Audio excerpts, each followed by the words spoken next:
Yan. Ginigisa na po namin ang aming bawang sa langis na o mantika na galing sa taba ng baboy. By the way, ang aming pong menu ngayon ay chef. Anong menu natin, chef? Igado. Igado daw po, igado. Yan. Igado. Lagyan natin ng sili. Fresh na sili po yan. Pinitas po namin yan sa kapitbahay.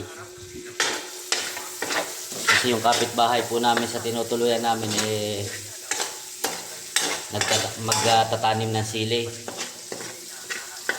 Gumising po kami na maaga para kumuha ng sili. Shout out doon sa magtatanim ng sili. Humingi lang po kami ng ilang piraso. Ayan. Tapos, isusunod na po ang sibuyas. Yan. Sibuyas! Ilagay na! Oh. Ang plato, pagkasa na! Yan. Wala na po siyang langis. Kaya healthy na po siya.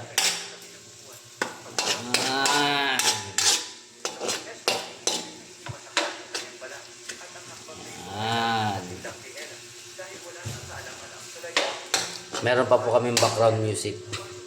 Tapos syempre hindi mawawala ang aming sponsor, ang Dato Puti. Dato Puti soy sauce.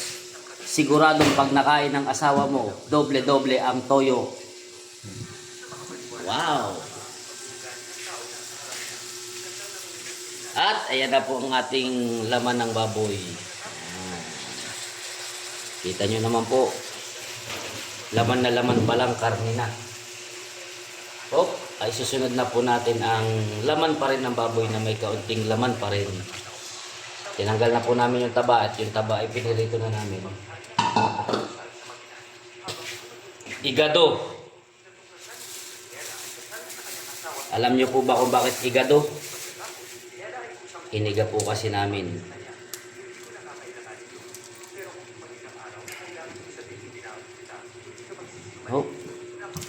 Wala po kaming pambili ng ng paminta kaya tingi-tingi na lang.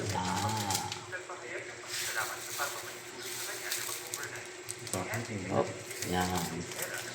Another sponsor ang Ajinomoto.